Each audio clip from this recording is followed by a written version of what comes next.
Yehovah Eloheinu Svaot, Kadosh, Kadosh, Kadosh. Please fill me and lead me and cover me with your Ruach HaKodesh, that I may speak your written words with boldness to those who listen. I ask all these things in Yeshua HaMashiach's name. Amen.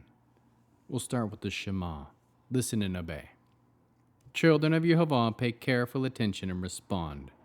Yehovah is our power and authority.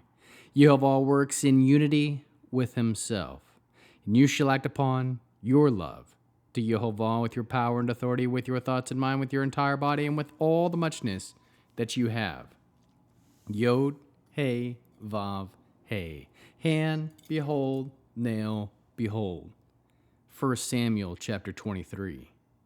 David was told the Plishtim are fighting in Keilah and plundering the threshing floors. David consulted Yehovah, asking, "Should I go and attack these Plishtim?" Yehovah answered David, "Go and attack the Plishtim and save Keilah." David's men said to him, "Look, we're already afraid here in Yehuda. How much more then if we go to Keilah to fight the armies of the Plishtim?" David consulted Yehovah again, and Yehovah answered him, "Set out and go down to Keilah, because I will hand over the Plishtim over to you." David and his men went to Keilah and fought the Plishtim. They defeated them in a great slaughter and led away their livestock. Thus David saved the inhabitants of Keilah. When Abiathar, the son of Ahimelech, fled to David in Keilah, he had brought a ritual vest with him. Now Shaul, on being informed that David had gone to Keilah, had said, "God has put him into my hands. He's trapped himself by entering a town with gates and bars." So Shaul summoned all the people to war, to go down to Keilah and besiege David and his men. David knew that Shaul was plotting something against him, so he told Abiathar the Kohen, "Bring the ritual vest here." Then David said, "Yehovah, God of Israel, your servant has certainly heard that Shaul intends to come to Keilah and destroy the city just to get me. Will the men of Keilah turn me over to him? Will Shaul come down, as your servants have heard? Yehovah, God of Israel, please tell your servant." Yehovah said, "He will come down." Then David asked, "Will the men of Keilah hand me and my men over to Shaul?" Yehovah said, "They will hand you over." So David and his men, now around 600, got up, left Keilah, and went wherever they could. It was told Shaul that David had escaped from Keilah, so he called off the expedition. David stayed in the desert strongholds, remaining in the hills of the Ziph desert. Shaul kept trying to find him, but God did not hand him over to him.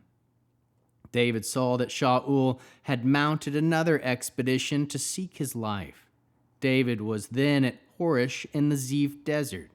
Jonathan, Shaul's son, set out and went to David at Horish to encourage him in God.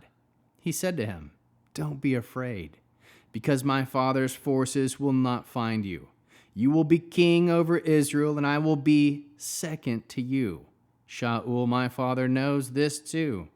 Then the two of them made a covenant in the presence of Yehovah, after which David stayed at Horish, and Jonathan returned home.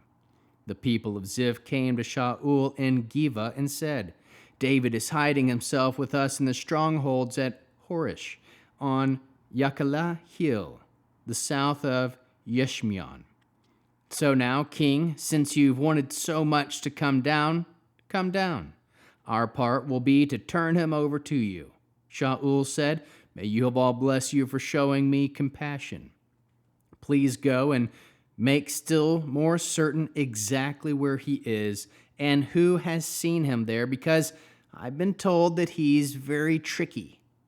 So look closely, find out where all his hiding places are, and come back when you are sure. Then I will go with you, and if he is there in that territory, I will I'll search till I find him among all the thousands of Yehuda. They set out and went to Ziph before Shaul, but David and his men had gone on to the Maon desert in the Arava, south of Yishmeon. Shaul and his men went searching for him. David was told, so he came down to the rock and stayed in the Maon desert. When Shaul heard that, he pursued David in the Maon desert. Shaul went along one side of the mountain, while David and his men went along the other. David was hurrying to get away from Shaul, while Shaul and his men were trying to surround David and his men in order to capture him. But when a messenger came to Shaul saying, "Hurry, come, because the Philistines are invading the country." So Shaul stopped chasing David and went to fight the Philistines. Therefore they called the place Sela Hamachalot, Rock of Divisions. How can we learn to love our Creator after reading this 23rd chapter of 1 Samuel? We can consult Yehova, asking what to do, what directions should be taken, and where to go. Listen for the directions of Yehova. Ask Yehova more than one time if you need to. Know that David talked with Yehova, maybe used a ritual vest to do this.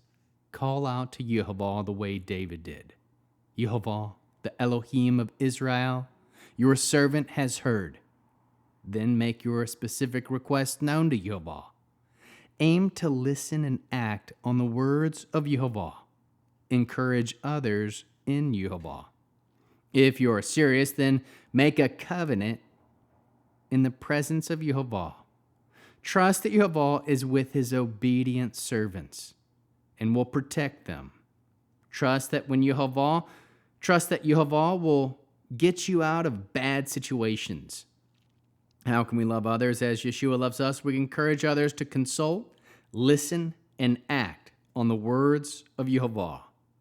Bear one another's burdens. We can consult with Yehova. Listen to and obey the words of Yehova. Produce spiritual fruit, love, joy, peace, patience, kindness, goodness, faithfulness, humility, self-control. We'll end this Friday night Shabbat with the Aaronic blessing using the name. Yehova will kneel before you presenting gifts, and he will guard you with a hedge of protection. Yehova will illuminate the wholeness of his being toward you, bringing order, and he will provide you with love, sustenance, and friendship. Yehova will lift up the wholeness of his being and look upon you and will set in place all you need to be whole and complete. Shabbat Shalom.